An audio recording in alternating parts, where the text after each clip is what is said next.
Bonjour, alors nous sommes bientôt à la fin de l'année, nous sommes dans les derniers jours de cette année 2020 et pour beaucoup de personnes, ce sera une entrée dans une nouvelle saison et la fin d'une autre saison. Et alors, dans cette entrée dans cette nouvelle saison, il y a beaucoup de dangers à éviter. Et pendant cette semaine, je vais vous encourager, vous partager plusieurs dangers à éviter pour entrer dans une nouvelle saison. Et je vous encourage, si vous ne l'avez pas déjà fait, à écouter la série, entre autres avec le message qui s'intitulait « Ce qu'on doit laisser derrière nous ».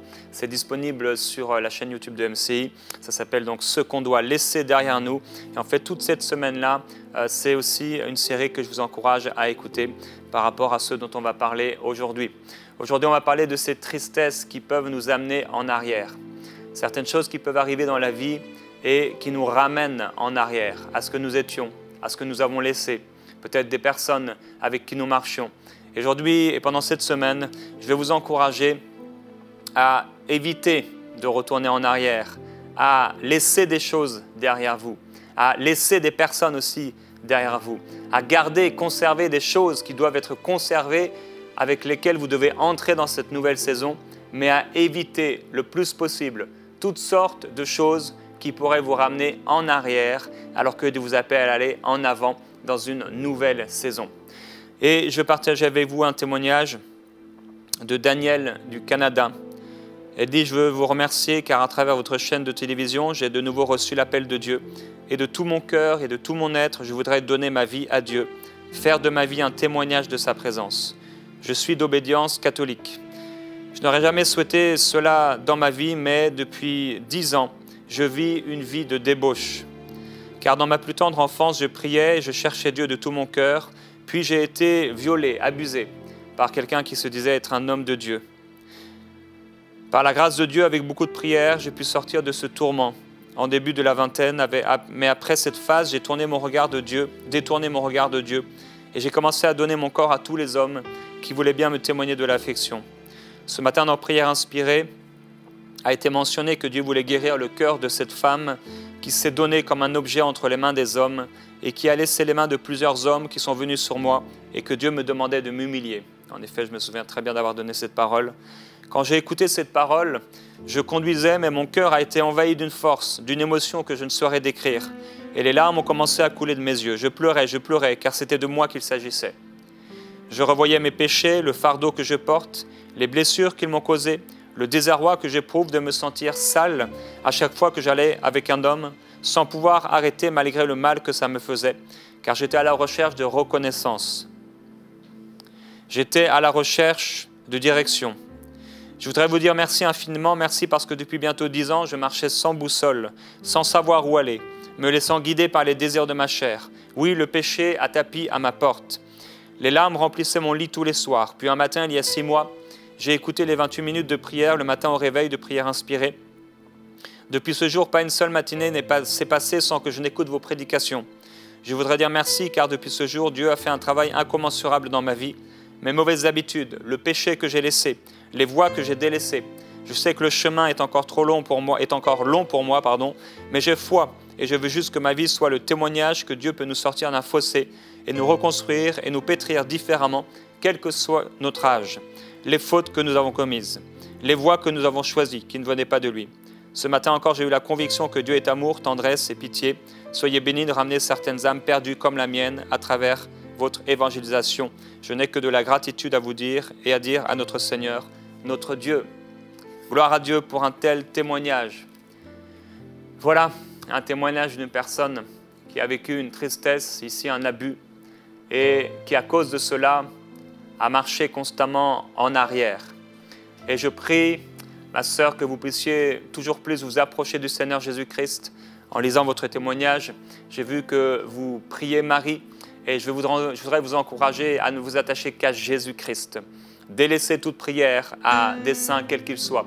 Délaissez toute prière à Marie.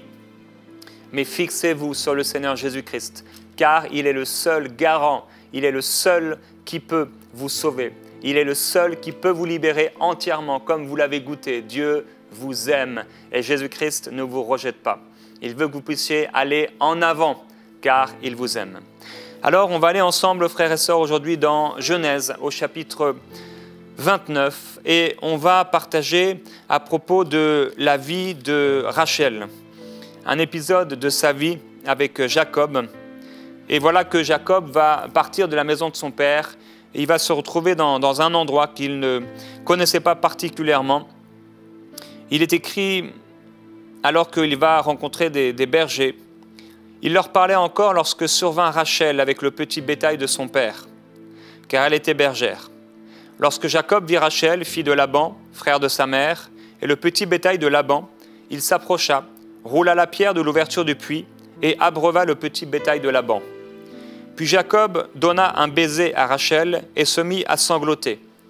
Jacob déclara à Rachel qu'il était parent de son père, qu'il était fils de Rebecca. Elle courut l'annoncer à son père. Dès que Laban eut entendu la nouvelle de l'arrivée de Jacob, fils de sa sœur, il courut au-devant de lui, le serra contre lui et l'embrassa. Il le conduisit dans sa maison, Jacob raconta tout à Laban. Alors Laban lui dit, « Certainement tu es de mes os et de ma chair. » Jacob resta un mois chez Laban. Puis Laban dit à Jacob, « Parce que tu es mon parent, me serviras-tu pour rien? Déclare-moi ce que tu veux comme salaire. » Or Laban avait 2 filles. Le nom de l'aînée était Léa et le nom de la cadette Rachel. Léa avait les yeux délicats, mais Rachel était d'une très grande beauté. Et Jacob aimait Rachel. Il dit, « Je te servirai 7 ans pour Rachel, ta fille cadette. » Laban dit, « J'aime mieux te la donner à toi plutôt que de la donner à un autre homme. Reste chez moi. » Ainsi Jacob servit 7 années pour Rachel. Elles furent à ses yeux comme quelques jours, parce qu'il l'aimait. Ensuite Jacob dit à Laban, « Donne-moi ma femme, car mon temps de service est accompli, et je veux aller vers elle. » Laban réunit tous les gens de l'endroit et fit un festin. Le soir, il prit sa fille Léa et l'amena vers Jacob, qui alla vers elle. Laban donna à sa servante Zilpa pour servante à sa fille Léa. Le matin venu, Jacob vit que c'était Léa. Alors il dit à Laban, « Qu'est-ce que tu m'as fait? N'est-ce pas pour Rachel que je t'ai servi chez toi? Pourquoi m'as-tu trompé ?» Laban dit, « Cela ne se fait pas chez nous de donner la cadette avant l'aînée.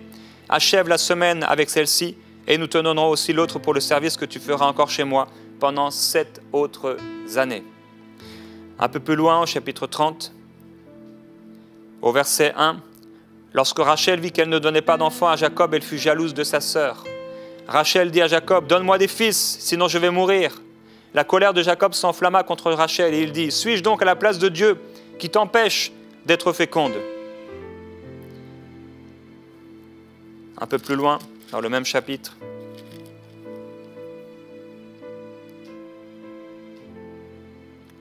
alors que Jacob va quitter Laban, il emmena tout son troupeau et tous les biens qu'il avait acquis, chapitre 31, verset 18, le troupeau dont il avait fait l'acquisition à Paddan-Aram. Il s'en alla chez son père Isaac au pays de Canaan. Laban était allé tondre son petit bétail, Rachel vola les téraphins de son père. Quant à Jacob, il trompa Laban l'araméen en ne l'avertissant pas de sa fuite. Voilà une histoire particulière. L'histoire de Rachel qui va rencontrer Jacob. Ils vont tomber amoureux l'un de l'autre. Et pendant 7 années, Jacob va travailler pour pouvoir épouser Rachel.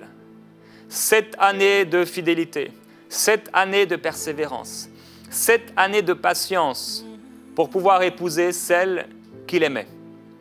Et voici le jour du mariage, Rachel s'est préparée. Depuis 7 années, elle espère. Depuis 7 années, elle veut être avec cet homme. Depuis 7 années, elle ne pense qu'à lui. Ils ont échangé des discussions, mais ils ne sont jamais entrés dans cette relation pleinement amoureuse. Ils attendaient le jour du mariage. Et voici qu'enfin le jour arrive. Le jour du festin, le jour du mariage tant attendu. Rachel est toute excitée, toute heureuse. Elle s'est préparée dans son âme, elle s'est préparée dans son corps, elle a préparé ses vêtements et elle attend ce fameux jour où elle va pouvoir être mariée avec Jacob qu'elle aime. Ce soir-là, c'est le festin, c'est la fête. J'imagine qu'on boit beaucoup, au point où Jacob, entré dans sa tente, ne réalise pas que ce n'est pas Rachel, mais c'est Léa, sa sœur. Rachel va vivre une expérience terrible, expérience de trahison, d'abandon, de rejet, d'amertume, de tristesse, de jalousie, d'effroi, terrible expérience comme celle qui nous a été décrite dans ce témoignage, un abus, d'une personne auquel on aurait pu penser, imaginer qu'elle nous ferait du bien, et au lieu de cela, elle nous a fait du mal. Rachel était la première à avoir vu Jacob. Elle était la première à avoir été embrassée le jour de leur rencontre par Jacob. Elle est celle qui a couru pour annoncer la présence de Jacob à son père. Elle est la plus jeune, Léa est sa grande sœur. Elle est celle que Jacob aimait. Elle est celle qui a attendu 7 ans pour prendre pour époux Jacob. Elle est celle qui est devenue amie avec Jacob pendant 7 ans. Elle est celle qui s'est préparée corps et âme pour le jour du mariage. Elle est celle qui, dans les dernières minutes, a attendu d'être amenée dans la tente vers Jacob. Elle est celle qui a vu la nuit passer sans qu'on vienne la chercher. Elle est celle qui s'est réveillée le matin dans la confusion la plus totale. Elle est celle qui a appris la nouvelle que sa sœur avait couché avec celui qui lui était promis. Elle est celle qui a croisé le regard de sa grande sœur qui, elle, était heureuse. Elle est celle qui était dans l'incompréhension que son Jacob ne puisse faire la différence entre elle et sa sœur. Elle est celle qui a été trompée par son père. Elle est celle qui a pensé pendant un instant être trompée par celui qui devait être son mari. Elle est celle qui a été méprisée. Elle est celle qui a dû attendre 7 longs jours, sachant que sa sœur aînée faisait peut-être chaque jour l'amour avec celui qu'elle aimait. Elle est celle qui a été donnée ensuite à Jacob comme un objet de seconde main. Elle est celle qui était stérile et qui a vu sa sœur qu'on avait donnée à son mari devenir enceinte avant elle. Elle est celle qui a vu le bébé de sa sœur naître sous ses yeux puis grandir. Elle est celle qui a vu sa sœur rire avec l'enfant, encore et encore, jour après jour, semaine après semaine et mois après mois. Elle est celle qui a vu les yeux de Jacob émerveillés à la vue de cet enfant alors qu'elle ne pouvait pas lui en donner. Elle est celle qui a ressenti le cœur de Jacob s'attacher à Léa pendant un temps à cause de cet enfant. Elle est celle qui, pendant plusieurs années, a vu le 2e, le 3e et le 4e garçon naître de sa sœur pendant qu'elle-même était stérile. Elle est celle qui devint jalouse de sa sœur. Celle qui supplia son mari d'avoir un fils ou alors qu'elle en mourait. Celle qui a atteint un moment de dépression, un temps de dépression. Celle qui vit son mari se mettre en colère contre elle, étant incapable de changer et de répondre à son besoin. Elle est celle qui a entendu de la bouche de son mari que c'est Dieu qui l'empêchait d'être féconde.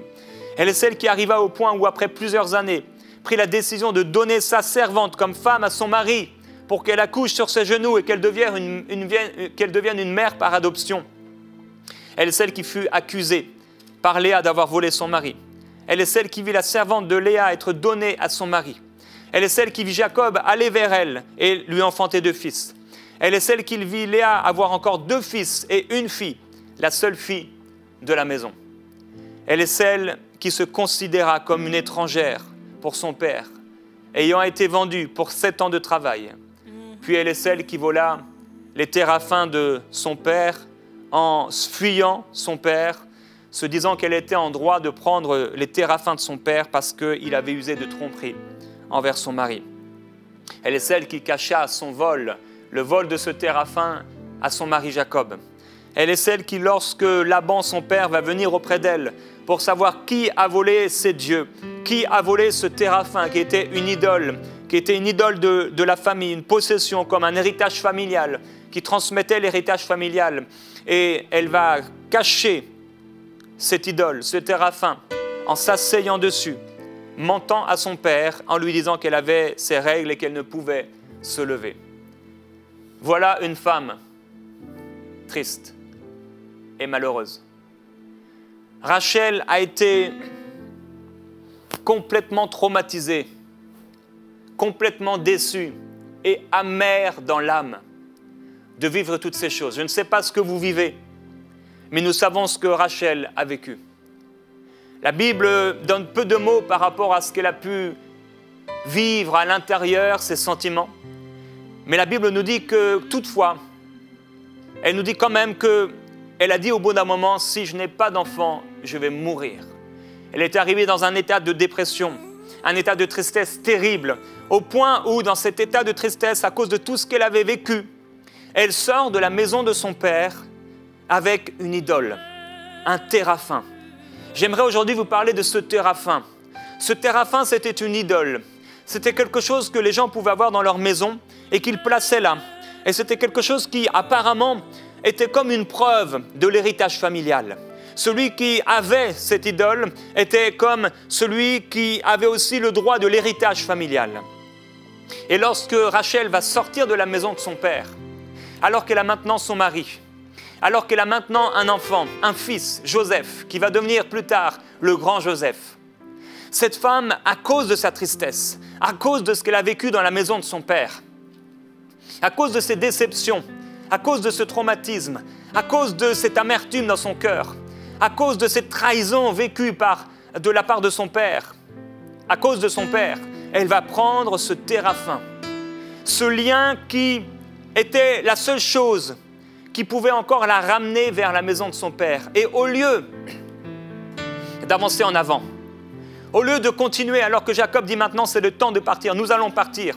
Et tout le monde part, le troupeau de Jacob part, et tout le monde part et prend la fuite. Elle, qu'est-ce qu'elle fait? Elle prend le téraphin de la maison de son père. Elle va prendre ce quelque chose qui va la ramener en arrière. Et lorsque Laban va le poursuivre avec ses hommes, elle va s'asseoir sur ce téraphin. Elle va s'asseoir dessus, elle va le cacher sous elle. Il y a des choses qui, à cause de choses qu'on a vécues, de tristesse, d'abus sexuels peut-être, de souffrance et de trahison, on garde ces choses à l'intérieur de nous comme un téraphin, comme une idole qui se porte dans notre cœur, quelque chose qui nous ramène en arrière, quelque chose qui constamment revient et revient, parce que l'idole est là, elle est présente. Et la Bible dit dans le psaume au chapitre 59, au verset 15, « Ils reviennent le soir, ils grondent comme des chiens, ils font le tour de la ville. » Il y a des choses comme ça à cause du téraphin qu'on a gardé. On a gardé une idole d'amertume, on a gardé une idole de tristesse, on a gardé une idole de déception, on a gardé une idole de trahison. Eh bien, il y a comme ces chiens qui grondent et qui font le tour de la ville, qui reviennent le soir quand on est sur notre lit, quand on est en train de dormir. On veut dormir, mais on n'arrive pas à dormir parce que ces pensées reviennent. Ils grondent comme des chiens, on les entend aboyer. Ces pensées de découragement, ces pensées d'abus, on se revoit en train d'être abusé sexuellement par les gens qui nous ont fait du mal. On revoit les scènes, on revoit l'abus, on revoit la trahison, on revoit la déception, on revoit la rupture, tout ce qu'on a pu vivre, ces temps de rupture où on a été déçu, ces temps de rupture où notre cœur a été déchiré, ça revient constamment, ça revient constamment, ça revient constamment. Rachel, pourquoi t'assois-tu sur ce téraphin? Pourquoi prends-tu ce téraphin? Tu aurais dû le laisser en arrière, tu aurais dû le laisser derrière. Laban va dire, mais tu languissais après la maison de ton père. Pourquoi tu as dérobé mes dieux? C'est ce qu'il va dire à Jacob. Alors Rachel, si tu languis après un jour nouveau, si tu languis après une nouvelle saison, si tu désires une nouvelle saison, pourquoi marches-tu encore avec ce téraphin de tristesse, avec ce téraphin d'abus, avec ce téraphin d'amertume? Le Seigneur veut t'en libérer complètement. Le Seigneur veut t'en délivrer entièrement. Le Seigneur veut te rendre libre, entièrement libre, complètement libre. Et alors, Rachel va garder ce téraphin comme un enfant peut garder un doudou. Il le garde, quelque chose qui lui a été donné par son père, et peut-être son père est mort, et alors c'est la seule chose qui lui reste, comme quelqu'un qui va garder une photo de quelqu'un qui est décédé, et il va garder cette photo, et il va la garder peut-être sous son oreiller, ou alors à côté sur sa table de chevet, et constamment, régulièrement, il va revenir, et il va regarder cette photo, et il va serrer cette photo, et il va garder comme un enfant qui garde ce doudou, et il le garde, et c'est émotionnellement rassurant. C'est émotionnellement rassurant. Mais il y a beaucoup de personnes qui s'attachent à des téraphins, à des idoles, qui deviennent des idoles dans leur cœur parce qu'ils prennent la place de Dieu. Et Dieu refuse les idoles. Dieu refuse les idoles. Dieu refuse que tu puisses t'attacher à quelque chose qui va te ramener en arrière. Et Dieu dit, garde la foi, mais refuse de marcher avec ce qui t'amène en arrière. Garde la paix, garde l'amour, garde la joie, mais refuse la tristesse et l'amertume, refuse l'abus, refuse de marcher dans ces choses. Le Seigneur veut guérir ton cœur aujourd'hui. Dieu veut guérir plusieurs cœurs aujourd'hui. Et il te dit, pourquoi gardes-tu ces téraphins?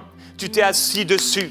Tu gardes cette chose à l'intérieur de ton cœur. Tu gardes ces choses sur toi, en toi ou sous toi. Tu gardes cette chose, avoir une position de trône. Cette chose, être un trône dans ta vie. Prendre la place. Le Seigneur veut guérir aujourd'hui. Rachel a gardé ce téraphin. Elle entrait vers la bénédiction en gardant la malédiction. Elle voulait vivre la nouvelle saison tout en gardant quelque chose de l'arrière-saison. Dieu veut libérer aujourd'hui par son esprit. Dieu veut libérer complètement. Cette idole pour Rachel, c'était un lien entre le passé et le présent. Ce téraphin était un trône satanique. Plusieurs personnes, ils gardent comme un trône satanique, comme ce téraphin, cette idole. Ils sont assis dessus et ça devient un trône satanique. Le souvenir de l'abus qui peut devenir un trône, quelque chose qui trône dans ta vie.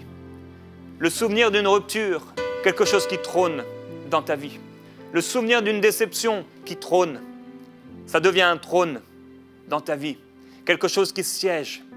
Le souvenir d'un traumatisme qui devient un trône, d'une trahison qui devient un trône dans ta vie.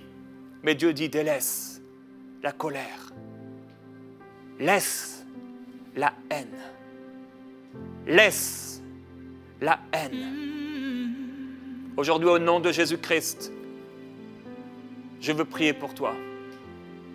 Père, je prie pour ces personnes, pour cette personne qui garde la haine, qui garde la colère, qui garde l'amertume, qui garde le rejet, qui garde la déception, qui garde la tristesse. Père, viens guérir son cœur. Viens la libérer entièrement. Alors qu'elle est opprimée, alors que la tristesse revient encore et encore, et qu'elle a reçu maintenant, à cause de ce siège, de ce trône, un manteau de tristesse. Un manteau de tristesse. Au nom de Jésus-Christ, que ce manteau de tristesse te quitte. Que ce manteau de tristesse quitte ta vie. Sois libéré au nom de Jésus-Christ. Si c'est toi, tu peux poser ta main sur ta tête. Maintenant même, là où tu poses ta main, tu es libre maintenant. Au nom de Jésus-Christ, je viens contre ce trône, contre cette principauté. Il a dépouillé les trônes. Il a dépouillé les dominations et les principautés. Et au nom de Jésus-Christ, trône, sois dépouillé maintenant. Au nom de Jésus-Christ, là où Satan avait son trône dans ta vie, maintenant, Satan est détrôné. Satan est démasqué. Et au nom de Jésus-Christ, mon frère, ma sœur, abandonne la colère, abandonne l'amertume.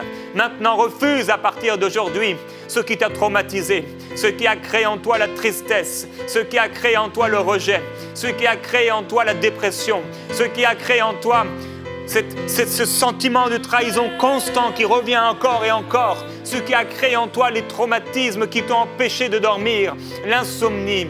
Tu prends des médicaments à cause de cela, peut-être tu as été voir toutes sortes de personnes, des voyants à cause de cela, des médecins à cause de cela, des psychiatres à cause de cela, des pasteurs à cause de cela. Mais seul Jésus-Christ peut te libérer. Seul Jésus-Christ peut poser son trône de gloire sur ta vie. Alors là où tu m'écoutes maintenant, où que tu sois, maintenant, libère cela. Libère la colère, libère la haine maintenant. Délaisse-la complètement, délaisse-la entièrement. Au nom de Jésus-Christ, sois guéri dans ton cœur de ce que tu as vécu. Sois guéri maintenant. Tu as été abusé et tu as gardé cela comme un téraphin. Tu t'es assis dessus et tu l'as gardé. Tu as gardé ces pensées et ça te revient constamment. Tu n'as peut-être pas voulu les garder, mais peut-être elles se sont attachées à toi. Et au nom de Jésus-Christ maintenant, que ce téraphin soit délaissé, que ce téraphin soit brûlé, que ce téraphin soit anéanti, que ce téraphin soit détruit. Oh, que ce téraphin au nom de Jésus-Christ soit brisé. Oh Jésus-Christ, merci parce que tu brises la puissance de ces stèles, tu brises la puissance de ces idoles, tu brises la puissance de ces faux dieux. Tu libères entièrement et au nom de Jésus-Christ, esprit mauvais, esprit impur, vous quittez cette personne maintenant à partir d'aujourd'hui. Vous êtes dépouillé. Il a dépouillé les principautés et les dominations. Dépouillé. Sois libre maintenant. Sois libre, mon frère, ma sœur. Sois libre, toi qui m'écoutes. Libre, au nom de Jésus-Christ. Libre, complètement. Seigneur, merci. Merci pour un vêtement de louange au lieu d'un esprit abattu. Alors que cette personne marchait avec cet esprit abattu, c'était devenu un manteau lourd à porter, un manteau ou un voile d'oppression. Ô Saint-Esprit, tu libères cette personne entièrement. Que ta gloire, Seigneur Jésus-Christ, soit relâchée sur elle. Que ta gloire libère, Saint-Esprit. Prostaba priman de braya. Ispropica la poste le far. Imando prosita cabroye brasataboa. Iprosotoma precaria sotobaya. Oh oui, car encore une fois, j'ébranlerai les cieux et j'ébranlerai la terre. Alitsomandi brosatabaye. Et je fais un chemin nouveau devant toi. Dis le Seigneur. Oh, je transformerai le désert en oasis. Ispri bababo kela. Un subro pelli sotobraque le flopaye. Et je te donne un vêtement de louange au lieu d'un esprit abattu. Car tu es à moi. Oh, sprite le fatabaye koria sotoba brisotamambre tataya broque. Esprit de le fromain de braya sote. Tu ne retourneras pas en arrière. Tu ne retourneras pas en arrière au nom de Jésus-Christ. Non, tu ne retourneras pas en arrière. Déclare-le avec moi. Confesse-le avec moi. Je refuse de regarder en arrière. Je refuse de retourner en arrière. Je refuse d'être comme la femme de Lot qui a été transformée en statue de sel. Je refuse d'être paralysé. Je refuse de ne plus pouvoir bouger. Je refuse de ne plus pouvoir avancer. Je refuse maintenant toute tristesse liée à ce que j'ai vécu. Oh tristesse, tu ne m'appartiens pas. Tu ne m'appartiens pas, agonie. Tu ne m'appartiens pas, amertume. Tu ne m'appartiens pas, colère. Tu ne m'appartiens pas, souffrance. Oh, je te laisse. Je t'abandonne. Je renonce à toi. Je renonce à vous. Au nom de Jésus-Christ, vous ne marcherez plus dans ma vie. Oh, Téraphin, je te détruis au nom de Jésus-Christ. Avec la puissance de Dieu, avec la parole de Dieu, qui est plus tranchante qu'aucune épée à double tranchant. Téraphin, je te brise, je te coupe en pièces. Oh, je te coupe en morceaux. Tu n'es plus rien et tu ne seras plus jamais rien. Au nom de Jésus-Christ, le Fils de Dieu, je suis entièrement libre et j'entre dans cette nouvelle saison.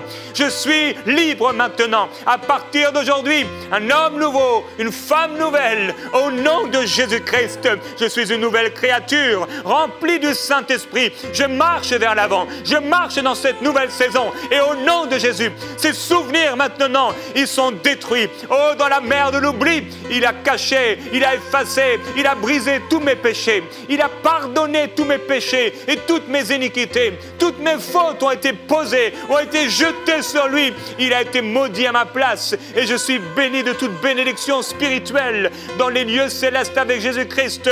Oh oui, au nom de Jésus-Christ, je suis béni. Tout est à moi. Je suis libre et je prends ce vêtement de louange, ce vêtement blanc. Le turban royal est posé sur ma tête au nom de Jésus-Christ. Amen.